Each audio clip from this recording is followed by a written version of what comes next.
बिस्मिल्लाहिर्रहमानिर्रहीम अस्सलाम वालेकुम नाज़रीन, U watching voice it with KTN news. आऊं हाँ रैरन सार नाज़रीन, तमाम अहम मौजू सां अॼु असीं गॾु थिया आहियूं, अवां जे साम्हूं हाज़िर थिया आहियूं। घरेलू तशद्दुद जे वाक़िअनि ऐं ॾाढाई जे वाक़िअनि में हिकु दफ़ो ॿीहर वाध असांखे नज़र अचणु लॻी आहे। असांखे त न, पर ख़ैर इहे रिपोर्ट्स जेके आहिनि उहे चई रहियूं आहिनि त रिपोर्ट्स में जेके नंबर्स आहिनि उहे घरेलू तशद्दुद जा हुजनि या रेप जिनसी ॾाढाई जा हुजनि, इहे वाक़िआ जेके आहिनि हाणे तेज़ी सां हिकु दफ़ो ॿीहर जेको आहे वधणु लॻा आहिनि। जेकॾहिं आउं CRDC ऐं SSDO जी रिपोर्ट्स जी ॻाल्हि कयां, जेके ॿ ऑर्गेनाइज़ेशन्स आहिनि, उन्हनि हिकु हाल ही में हिकु रिपोर्ट जेको आहे रिलीज़ कई आहे त मई जे महीने में पाकिस्तान में औरतुनि ख़िलाफ़ ॾोहनि जा वाक़िआ सभ खां वधीक रिपोर्ट थिया।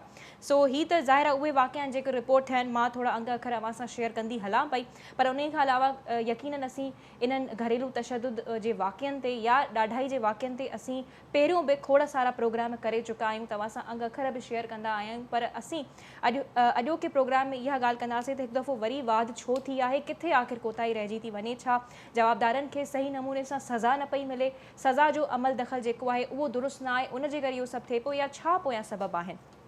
छो त जेकॾहिं असीं घरेलू तशद्दुद या जिनसी ॾाढाई जी ॻाल्हि कयूं त इहे ॿ जेके आहिनि तमामु तकलीफ़देह शयूं आहिनि। सो बहरहाल मां तव्हां सां इहे अंग अखर कुझु शेयर कयां पई जेके CRDC ऐं SSDO पारां जेको आहे रिलीज़ कया विया आहिनि। त मई जे महीने में जिनसी ॾाढाइनि जे वाक़िअनि में ऐं औरत ख़िलाफ़ ॾोहनि जे वाक़िअनि में सभ खां वधीक जेको आहे वाक़िआ जेके आहिनि रिपोर्ट थिया आहिनि। सो पहिरें नंबर ते पंजाब, पोइ सिंध ऐं KP में पेश आया आहिनि। अच्छा, रिपोर्ट जे मुताबिक़ 131 केस अगवा जा थिया, जिन में पंजाब में 96 केसिस अगवा जा रिपोर्ट थिया, सिंध में 26 केसिस, इहो सिर्फ़ु मई जी असीं ॻाल्हि कयूं था, ऐं KP में 11 केसिस रिपोर्ट थिया। जॾहिं त असीं जिनसी ॾाढाई जी ॻाल्हि कयूं, रेप जी ॻाल्हि कयूं त 57 जेके केसिस आहिनि उहे रिपोर्ट थिया आहिनि ओवरऑल पाकिस्तान में। उन खां अलावा जेकॾहिं असीं स्पेसिफिकली सूबनि जे हवाले सां ॻाल्हि कयूं त पंजाब में 38 वाक़िआ पेश आया जिनसी ॾाढाई जा, सिंध में 13 ऐं ख़ैबर पख्तूनख्वा में 3 वाक़िआ पेश आया। जॾहिं त बलोचिस्तान जे इलाइक़े मां कंहिं बि क़िस्म जो वाक़िओ रिपोर्ट न थियो, पर रिपोर्ट न थियण जो मक़सदु इहो हरगिज़ न आहे त उते इहो वाक़िओ पेश न आयो हुजे। अच्छा, औरतुनि ते तशद्दुद जा जेके आहिनि 49 केसिस रिपोर्ट थिया, जिन मां पंजाब जेको आहे 38 यानी 38 केसिस रिपोर्ट थिया, सिंध में 9, KP में 2 ऐं अगेन बलोचिस्तान में 0। अच्छा, घरेलू तशद्दुद जी जेकॾहिं असीं ॻाल्हि कयूं त उन जा ओवरऑल पाकिस्तान में मई जे महीने में 23 केसिस रिपोर्ट थिया, पंजाब में 15, सिंध में 6 ऐं KP में 1। सो इन हवाले सां असीं ॻाल्हि ॿोल कंदासीं त ही जेकी वाध ही त ख़ैर मई जे महीने जी ॻाल्हि थी वई त बाबा मई जे महीने में हेतिरा केसिस रिपोर्ट थिया। ऐं जीअं आउं अव्हांखे इहो बि ॾसींदी हलियसि त रिपोर्ट बलोचिस्तान मां कोई वाक़िओ रिपोर्ट न थियो, रिपोर्ट न थियण जो इहो मक़सदु हरगिज़ न आहे त उहे वाक़िआ जेके आहिनि पेश न आया हुजनि, किथे घरेलू तशद्दुद न थींदो हुजे या किथे जिनसी ॾाढाई जो वाक़िओ पेश न ईंदो हुजे, छो कि हर को जेको आहे अहिड़नि क़िस्म जे वाक़िअनि खे रिपोर्ट न कंदो आहे।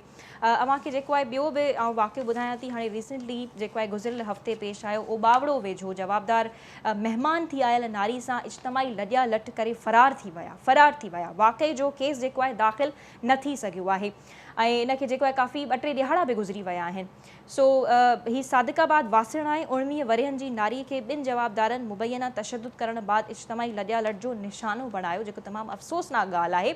ऐं पुलिस वाक़े वारे हंध ते पहुची नारीअ खे चेकअप लाइ तालका अस्पताल मुंतक़िल कयो, जिते लेडी डॉक्टर न हुजण करे इहो बि हिकु वॾो फ़ुक़दान आहे त जॾहिं असांजी लोअर सिंध में अहिड़ा वाक़िआ पेश अचनि था ऐं उन जेको विक्टिम आहे जंहिंसां तशद्दुद थियो आहे, ॾाढाई थी आहे, जॾहिं उहो कंहिं अस्पताल में मुंतक़िल कयो वञे थो त उते का लेडी डॉक्टर अवेलेबल न आहे जेका उन विक्टिम जी प्रॉपर काउंसलिंग करे सघे, उनखे प्रॉपर ट्रीटमेंट प्रोवाइड करे सघे। सो जंहिंजे करे उन नारी खे ॾहरकी अस्पताल में मुंतक़िल कयो वियो आहे। सो ही वारसनि जेको आहे मीडिया ते आया, उन्हनि डाहूं रड़ियूं कयूं आहिनि, तॾहिं वञी करे पुलिस ते यकीनन थोरो घणो प्रेशर पियो हूंदो त उन्हनि जवाबदार मोहम्मद नवाज़ उर्फ़ खैरो ऐं नाज़िर रिंद नारी खे ज़्यादती जो निशान बणाइण बाद वरी फ़रार बि थी विया। सो इहे डिटेल्स आउं अव्हां सां शेयर कयूं। सो हाणे ज़ाहिर आहे वारसनि जो मुतालबो आहे त हू हुननि खे फ़ौरन सां जेको आहे इंसाफ़ मुहैया कयो वञे। बहरहाल असीं अव्हांजे आॾो केतिरा केसिस रखंदासीं, प्रोग्राम में अॻिते वधूं था ऐं क़ानूनी हवाले सां बि जेको आहे ॻाल्हि ॿोल थींदी त आख़िर किथे कोताही रहिजी वञे थी, जवाबदारनि खे सख़्तु सज़ा या उन्हनि खे इबरत जो निशानो आख़िर छो न पियो बणायो वञे। ऐं ही जेके हॉस्पिटल वारियूं ॻाल्हियूं आहिनि उन में छा जेको आहे रीज़न्स आहिनि। सो मूंसां तमामु ज़बरदस्त पैनल मौजूदु आहे जेके अव्हांखे पहिरियों बि मुंहिंजे प्रोग्राम्स में नज़र ईंदा रहिया आहिनि। उन हवाले सां बि ॻाल्हि कंदासीं। जेको औरतुनि ते तनक़ीद थिए थी त हू जेको आहे ॿाहिरि मर्दनि सां उथनि वेहनि थियूं, अक्सर असीं ताईं इहो माइंड सेट हिन जदीद दौर में बि अफ़सोस सां एग्ज़िस्ट करे थो त जेका औरत ॿाहिरि कमु करे थी हुन ते तनक़ीद कई वञे थी त बाबा तूं त मर्दनि सां उथे वेहीं थी, अहिड़े क़िस्म जा जेके ताना हुनखे पोयां मिलनि पिया, इहो हिकिड़ो नेगेटिव माइंड सेट अॼु जे जदीद दौर में बि एग्ज़िस्ट करे पियो। इन हवाले सां बि असीं जेको आहे प्रोग्राम में ॻाल्हि ॿोल कंदासीं। सो बहरहाल महिमाननि जो तारुफ़ कराईंदी बि हलां मूंखे स्टूडियोज़ में हबीब जिस्कानी साहब एडवोकेट आहिनि हाई कोर्ट जा, उन खां अलावा लिटिगेशन मैनेजर आहिनि कमेटी वेलफेयर ऑफ प्रिजनर्स जा। हबीब साहब अस्सलाम वालेकुम and welcome to the show. वरी महिरबानी त तव्हां टाइम कढियो। ऐं ॿिए तरफ़ सफ़िया लाखो साहिबा के तारुफ़ जो मोहताज न आहिनि, तव्हांखे पहिरियों बि प्रोग्राम्स में नज़र ईंदियूं रहियूं आहिनि असांजे में, उहे बि एडवोकेट हाई कोर्ट आहिनि ऐं लीगल एड सोसाइटी सां तालुक़ रखनि थियूं। ऐं टे तरफ़ मूंखे ज़ूम लिंक जे ज़रिए जॉइन कयो आहे मारवी वाण साहिबा, समाजी कारकुन आहिनि ऐं एग्ज़ीक्यूटिव डायरेक्टर आहिनि विमेन प्रोटेक्शन सेंटर जूं। सो मारवी साहिबा अस्सलाम वालेकुम, सफ़िया साहिबा तमामु महिमाननि खे सलाम पेश कयां थी ऐं वॾी महिरबानी त तव्हां हिन अहम मौज़ू जे लाइ वक़्तु कढियो आहे।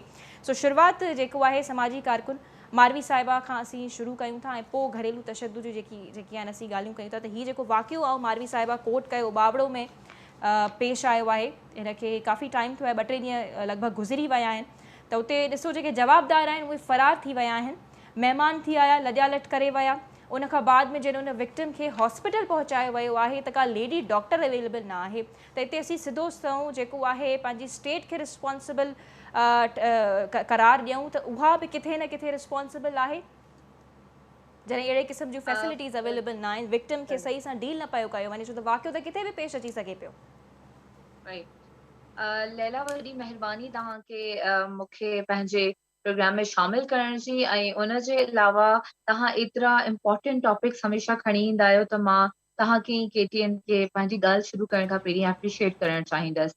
असां जॾहिं इन तौर जा केसिस ॾिसूं पिया, ॾिसो हिकिड़ो सोशल इशूज़ पंहिंजी जॻह ते मौजूदु आहिनि ऐं केसिस बि थियनि पिया।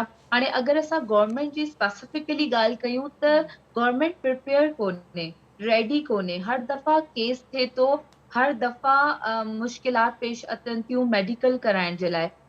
दादू में ॿारड़ी सां केस थियो आहे, उनजो रेप कयो हो पाड़े वारे छोकिरे, उनखे सिविल अस्पताल हैदराबाद एॾो 4 कलाक पंधु कराए आंदो वियो। उन्हनि डिस्ट्रिक्ट में एमरजेंसी सिचुएशन जे लाइ असांजी हॉस्पिटल्स तयार हुजण खपनि, जेके त मेडिकल फैसिलिटीज़ अहिड़े असांजे विक्टिम्स खे प्रॉपर ॾेई सघनि। इवन असां त लैला इलाही पुठियां रहिजी विया आहियूं।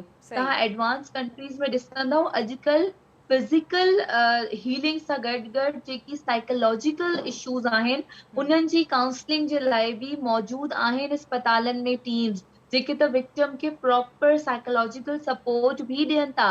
लेकिन असांजे हिते मुआशरे में, असांजे मुल्क में, असांजे सिंध में विक्टिम खे साइकोलॉजिकल सपोर्ट ॾियण जो एतिरो गवर्नमेंट जी तरफ़ां असांखे ख़ासि कोई बि सिस्टम, इवन कोई इंट्रस्ट बि अञा ताईं नज़र न आहे। त ही वाक़िया बार बार पेश अचनि पिया, उन बावजूद बि स्टेट जेको आहे असांखे सही क़िस्म जूं फैसिलिटीज़ मुहैया करण जे लाइ तयार आहिनि, ख़ासि करे लोअर सिंध में। हिन ही ॻाल्हि जो आहे कि बार बार केसिस थियनि पिया, लेकिन सुॼाग न पई थिए असांजी गवर्नमेंट, फंड्स काॾे पिया वञनि, किथे प्रॉपर जेको आहे ख़र्च कोन पिया थियनि। विक्टिम जेके हाणे ॾिसो विक्टिम थिए थो, हाणे उन विक्टिम खे प्रॉपर सपोर्ट नथी मिली वञे त केस अञा वधीक ख़राब थो थी वञे। सभ खां ज़रूरी ॻाल्हि इहा आहे त जेकॾहिं वाक़ियो पेश अची वियो आहे, ज़ाहिर आहे उन शइ खे को ख़तमु त नथो करे सघे, पर जेको विक्टिम आहे जंहिंसां ॻाल्हि इहा थी गुज़री आहे, सभ खां तकलीफ़देह ॻाल्हि त उन जे लाइ आहे न। हिकु त बदनामी जो धॿो अलॻि सां, काई इमोशनल सपोर्ट न हुजे, ॿिए तरफ़ तव्हांखे सोसाइटी ताना ॾे वेठी, वरी चौथे तरफ़ जेको आहे गवर्नमेंट जे तरफ़ां जॾहिं तव्हां काउंसलिंग जे लाइ वञो, अस्पताल में ट्रीटमेंट वठणु वञो, उते बि सहूलियतूं मौजूदु न हुजनि। त हिते थोरो असीं कानूनी ॻाल्हि ॿोल बि जेको आहे ऐड करे वठूं था। सफ़िया साहिबा बि मौजूदु आहिनि असां सां। सफ़िया साहिबा, आख़िर ही केसिस जेके आहिनि, हिकु त हिन ते थोरो जनरल कॉमेंट करे वठो, पोइ असीं घरेलू तशद्दुद जे वाक़िअनि ते स्पेसिफिकली असां तव्हां सां ॻाल्हि ॿोल कंदासीं।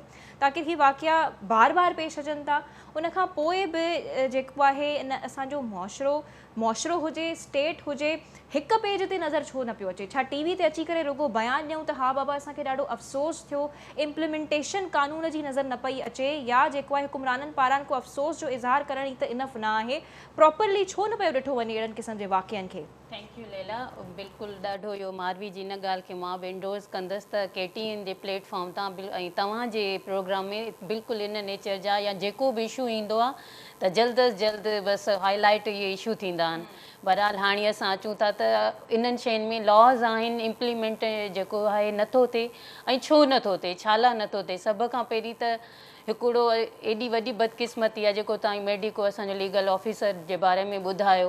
हाणे तव्हां ॿुधायो त जेको अगरि विच में एॾो टाइम ड्यूरेशन थी वेंदो त उन खां पोइ अगरि अॻिते हली जेको उनजो थियनि था या उनजा DNAs वग़ैरह वरिता था वञनि त उन्हनि में केतिरो थो थिए। ऐं अॻु में बि असां हिकिड़ो प्रोग्राम कयो जंहिंमें असां ॿुधायो त जॾहिं इहे DNA वारा सैंपल था वञनि त उन ते असां रोशनी विधी त कहिड़े तरीक़े सां उहे DNA कीअं ऐं आहिनि ऐं प्रॉपर तरीक़े सां उन्हनि जो नथो थिए। टाइम ड्यूरेशन बि तमामु वधाए छॾींदा आहिनि जेसि ताईं रिपोर्टिंग थिए छा थिए। ॾाढो ॾुखियो आहे पर इन जे लाइ ख़ुसूसी कोर्ट्स बि त क़ाइमु कयूं वयूं हुयूं, उन्हनि जो छा थियो? बिल्कुलु उहे कोर्ट्स कमु कनि थियूं, ईअं न आहे, पर असल में इनिशियल स्टेज ई ईअं हूंदी आहे। ॾिसो FIR में ड्यूरेशन जेको आहे उहो थो अची वञे, उन खां अलावा एविडेंसिस वग़ैरह थियनि था जेको 164 थो थिए या ॿिया जेके असांजा आहिनि त उन्हनि में एॾो कंट्राडिक्शन निकिरी थो वञे। तरीक़ेकार कॉम्प्लिकेटेड हुन जो ज़िम्मेवार केरु आहे, इनखे आसान कीअं बणाइजे? ॾिसो तरीक़ेकार त बिल्कुलु बहितरीनु आहे, ईअं न आहे त तरीक़ेकार लॉज़ असांजा आयल आहिनि, लॉ जे हवाले सां त असां चई नथा सघूं त न आहे। पर असल ॻाल्हि इहा आहे त उन्हनि खे मेडिको लीगल एग्जामिनेशन जे हवाले सां बि मेडिको लीगल या तरीक़ेकार जेको आहे उहो कॉम्प्लिकेटेड न आहे विक्टिम जे लाइ। ॾिसो असल में तरीक़ेकार उन्हनि जो सुठो आहे पर उन्हनि जो उते मौजूदगी न आहे। अच्छा, मौजूदगी न आहे। मेडिको जेके लीगल ऑफिसर आहिनि त उन्हनि जी मौजूदगी न आहे या उहे उन्हनि स्टेशन्स ते न आहिनि। जीअं ॾिसो न मुख़्तलिफ़ तरीक़े सां आहे, तरीक़ेकार लॉज़ त आयल आहिनि, ईअं न आहे त पर उन्हनि जो जेको तरीक़ेकार आहे उन में बि न आहे। बाक़ी हाणे असल में ॻाल्हि आहे ट्रेनिंग्स वग़ैरह जेके आहिनि। थोरो घरेलू तशद्दुद जे हवाले ते ॻाल्हि ॿोल कयूं था त घरेलू तशद्दुद जेको आहे छा हिकु ज़ाती मसइलो आहे?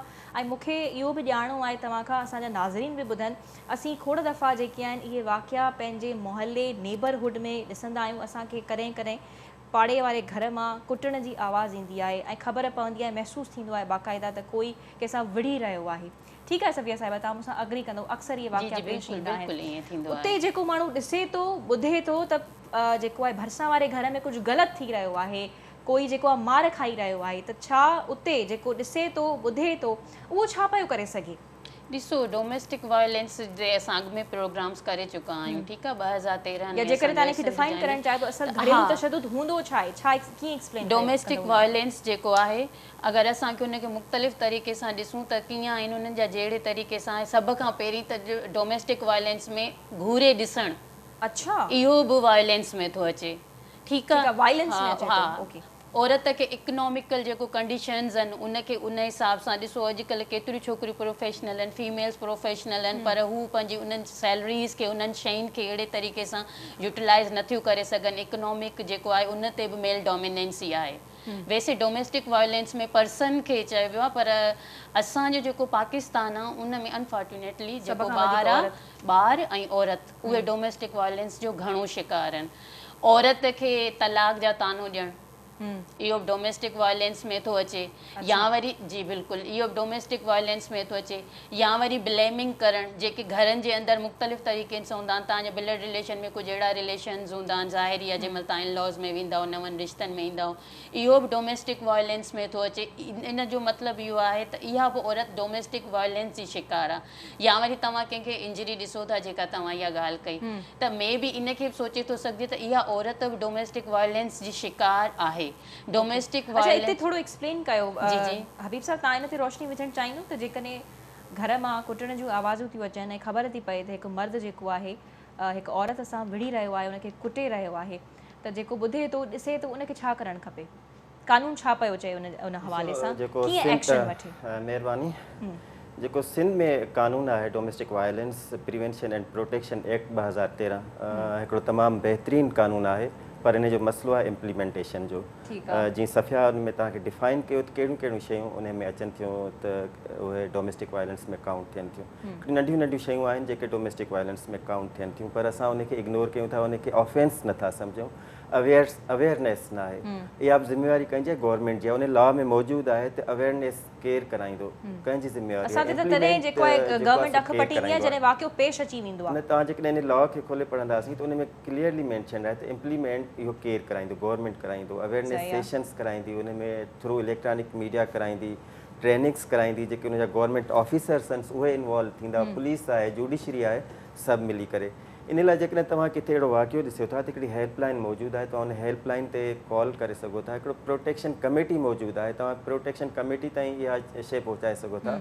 पोइ प्रोटेक्शन कमेटी जो कमु आहे त उनखे अॻिते वठी वञे। जेको माण्हू प्रोटेक्शन कमेटी ताईं पहुचे थो, इहो हिकिड़ो तमामु वॾो इदारो आहे जंहिंमें मुख़्तलिफ़ माण्हू मौजूदु आहिनि। प्रोटेक्शन कमेटी में सोशल वेलफेयर ऑफिसर मौजूदु हूंदो आहे, जंहिंखे कन्वीनर चयो वेंदो आहे। उन खां अलावा डॉक्टर्स हूंदो आहे, साइकियाट्रिस्ट हूंदो आहे, उन में क्लियर नथी सघेसि त असीं यानी कॉल करे जेकी हेल्पलाइन नंबर आहे women development department government of Sindh जे पारां जेकी हेल्पलाइन नंबर आहे 1094 उन ते कॉल माण्हू करे सघे थो, कॉल करे सघे थो, बिल्कुलु कॉल करे त सघे उहो थो। उन में सफ़िया साहिबा कुझु कानूनी जेके आहिनि रूल्स आहिनि जेके फॉलो करणु खपनि, या उन में जेको विक्टिम आहे उन जी रज़ामंदी शामिलु हुजणु ज़रूरी आहे पोइ कॉल कजे, या जेकॾहिं अगरि मां ॾिसां थी त मां फ़ौरन उते कॉल करे सघां थी? बिल्कुलु लैला, विक्टिम जी रज़ामंदी बि शामिलु आहे, पर अगरि जे तव्हां ॾिसो था त रिपोर्ट करे था सघो। उन खां अलावा ॾिसो त हिन में इहो आहे त जेको जुडिशियल मैजिस्ट्रेट आहे जंहिंजी जुरिसडिक्शन में उहो एरिया अचे थो त तव्हां उन में डायरेक्ट कंप्लेन फाइल करे था सघो। ऐं 7 ॾींहंनि जे जेको कंप्लेन आहे उन जो उन टाइम ते जेको केस आहे कंप्लेन थी थिए त उन टाइम ते 7 ॾींहंनि जे अंदरि जेको कंसर्न जुडिशियल मैजिस्ट्रेट आहे उहो 7 ॾींहंनि जे अंदरि नोटिस इशू कंदो, उन पार्टी खे घुराईंदो ऐं उन खां पोइ जी बिल्कुलु, ऐं उन खां पोइ काउंसलिंग वग़ैरह थींदी। जॾहिं उन पार्टी खे घुराईंदो त छा उन में जे रिपोर्ट कयो उन जी आइडेंटिटी बि ज़ाहिर थींदी, शनाख़्त ज़ाहिर थींदी त कंहिं रिपोर्ट कयो ॾिसो न, जी बिल्कुलु ज़ाहिर आहे डोमेस्टिक वायलेंस जी जेका औरत आहे या पर्सन आहे, हिते पर्सन छो जे सॼे न जेकॾहिं फॉर एग्ज़ाम्पल हाणे मां ॾिठो कंहिं घर में जेको आहे मार कुट थी रही आहे, ठीकु आहे, मां जुडिशियल मैजिस्ट्रेट सां राब्तो करे रिपोर्ट जेको आहे दर्ज कराई आहे, त जॾहिं उहे काउंसलिंग जे लाइ 7 ॾींहंनि जे अंदरि उन्हनि खे घुराईंदा त छा जुडिशियल मैजिस्ट्रेट उन्हनि खे इहो बि ॿुधाईंदा त कंहिं रिपोर्ट कई आहे? शनाख़्त ज़ाहिर कंदा रिपोर्ट करण वारी? हबीब साहब कुझु ऐड करणु चाहिनि था? जी इहो तव्हां जेको ॿाहिरियों माण्हू चओ था जी उहो ॾिसे पियो, हा, ऐं उहो जेकॾहिं रिपोर्ट करणु चाहे थो त हेल्पलाइन आहे। ॿियो जेका प्रोटेक्शन कमेटी आहे उनखे उहो रिपोर्ट कंदो। पोइ फर्दर कार्रवाई प्रोटेक्शन कमेटी हिन लॉ मुताबिक़ प्रोटेक्शन कमेटी ठहियल आहे जेका डोमेस्टिक वायलेंस जा केसिस आहे उनजो रिकॉर्ड रखंदी आहे ऐं उन्हनि जा केसिस कंदी आहे। जेकॾहिं एग्रीड पार्टी उते पहुचे थी कमेटी वटि त कमेटी पाण ई डायरेक्ट जुडिशियल मैजिस्ट्रेट वटि वञी उहो पिटिशन फाइल करे सघे थी। मतिलबु पोइ प्रोटेक्शन कमेटी उनखे वधीक फॉलो कंदी ऐं जेका एग्रीड पार्टी आहे उहा फॉलो कंदी। ओके, बहरहाल मतिलबु रिपोर्ट करे सघे थो। मारवी तव्हां बि उथो वियो था विमेन प्रोटेक्शन सेंटर खे जेको आहे ॾिसो था, सिंध पुलिस सां गॾिजी करे कमु कयो था ऐं अहिड़ा खोड़ वाक़िया जेके आहिनि अव्हां जी अखियुनि अॻियां यकीनन गुज़रिया हूंदा, त अव्हां छा सम्झो पिया त उते जेको आहे त तव्हां सम्झो पिया त रिपोर्ट जॾहिं कंप्लेन दर्ज कई पई वञे या जेको आहे तव्हां पंहिंजे एक्सपीरियंस मां असांखे इहो बि ॿुधाइजो त छा तव्हां कॾहिं अहिड़ी ॻाल्हि ॾिठी आहे त भई पाड़े में जेकॾहिं कंहिं ते तशदुद थो थिए त तव्हां रिपोर्ट कयो आहे? ॿुधाइण चाहींदमि हिकिड़ो त असांजी गॾु पैनलिस्ट तमामु घणियूं सुठियूं ॻाल्हियूं कयूं आहिनि, असांखे ॼाण ॾिनी आहे, लेकिन मां ॿुधाए छॾां की ग्राउंड में अहिड़ी प्रोटेक्शन कमेटीज़ फाल न आहिनि, इहे मौजूदु न आहिनि। असांजो लॉ ज़रूरु चए थो की इहे प्रोटेक्शन कमेटीज़ अच्छा, पर प्रोटेक्शन कमेटीज़ आहिनि ई न, जिन जी ॻाल्हि पिया आहिनि। These are not functional. Number 1 is that JK district level ते हुजणु खपनि। नंबर 2 जेको डोमेस्टिक वायलेंस आहे उहो आहे घर जी 4 दीवारी जे अंदरि डोमेस्टिकली जेको हाणे औरत मर्द जे मथां करे, मर्द औरत जे मथां करे, औरत औरत जे मथां करे, औरत ॿार जे मथां करे, कंहिं बि रहण वारे घर जे फर्द जे मथां अगरि का सर्वेंट्स बि असां घर में रखंदा आहियूं न, उहे बि असांजो घर जो भाती थी वेंदा आहिनि, जेके गॾिजी असां सां रहंदा आहिनि, रेज़िडेंशियल सर्वेंट। अगरि उन्हनि जे मथां बि तशद्दुद थिए थो त इहो बि उन ई ज़मरे में ईंदो आहे। जेके विक्टिम त कोई बि माण्हू थी पियो सघे न, चाहे औरत हुजे ॿार हुजे। उन खां पोइ नंबर 2 मां इहो ॿुधाइणु चाहींदमि कि प्रोटेक्शन जे हवाले सां सभिनी खां पहिरीं त हर माण्हू इहो ॿुधी वठे कि जॾहिं बि को हुननि जे घर में भले डाको थो पए, बेशक कोई माण्हू अची था वञनि, कोई एक्स तव्हांजा फियोन्से, हस्बैंड, कोई ब्लैकमेलर या कोई बि माण्हू तव्हांजे मथां को अटैक थो करे या कोई डोमेस्टिक वायलेंस थिए थो, 15 पुलिस जी तरफ़ां जेको नंबर आहे उहो सॼे पाकिस्तान में हिकु आहे। यानी पहिरियों तव्हांखे पहिरियों पुलिस उहो खे मिलाइणो रिपोर्ट आहे। अगरि करिणो आहे। तव्हांखे 1094 नाहे ख़बर त तव्हां 15 मिलायो। 15 ते फौरी तौर ते पुलिस तव्हां वटि अची त वेंदी। पोइ 15 जे कंप्लेन दर्ज कराई आहे हुनजी आइडेंटिटी शनाख़्त खे ज़ाहिर कंदा? ऐं अच्छा, इहो कानूनी हवाले शनाख़्त सां जो दुरुस्त ॻाल्हि आहे त असीं जेकॾहिं ॾिसूं त उहो, पर जीअं सफ़िया साहिबा चयो त कानून में आहे त जॾहिं तव्हां रिपोर्ट करायो था जंहिंजे लाइ उनजो कॉन्सेंट हुजण बि लाज़मी आहे, जंहिं ते तशदुद थिए पियो त उहो बि उनजी बि हा ज़रूरी वेरी आहे। इंपॉर्टेंट। सफ़िया साहिबा बिल्कुलु सही थियूं चवनि कि कंसेंट ज़रूरी आहे, लेकिन 2013 जे लॉ जे अंदरि इहो मौजूदु आहे कि अगरि तव्हांजे पाड़े में कंहिंजे मथां को तशदुद थिए थो, का मारपीट थिए थी, त तव्हां कंप्लेन कयो। ऐं पुलिस खे बि एतिरी ॼाण कोन्हे कि जॾहिं इहा कंप्लेन थिए थी त हुननि खे एक्शन करिणो आहे। अक्सर उहो असां सां बहस कंदा आहिनि कि नहीं आप कंप्लेन कर रही हैं, हम कैसे किसी के घर में घुस जाएं। अच्छा। 2013 जो लॉ इहो चए थो कि अगरि कोई अहिड़ी कंप्लेन अचे थी, कोई पाड़ेसिरी जे बारे में ॿुधाए थो, त पुलिस वञी चेक करे ऐं स्टेटमेंट वठे। इहा शइ जी अवेयरनेस तमामु घटि पर आहे, लेकिन कॉन्सेंट असांखे जी जीअं ॻाल्हि कनि पई न त वधाइण विक्टिम जी आहे, अगरि ज़रूरत हुनजो फॉर आहे। एग्जाम्पल मना करे छॾे, उहो मार कुट खाए वेठो ऐं उहो न करे तव्हां ॾिसो बि था, त इहा त हिकु अजब ॻाल्हि आहे न। पर इन जे पोयां बि हिकु टैबू वारी शइ आहे न, त हू ॾिजनि था मुआशिरो जेको आहे तंज़ कंदो, छा चवंदा, खिलंदा। तव्हां ठीकु था चओ। हिकिड़ो हूंदो आहे न कि डपु हूंदो आहे पंहिंजे ई घर वारनि जी असां कंप्लेन कीअं कयूं।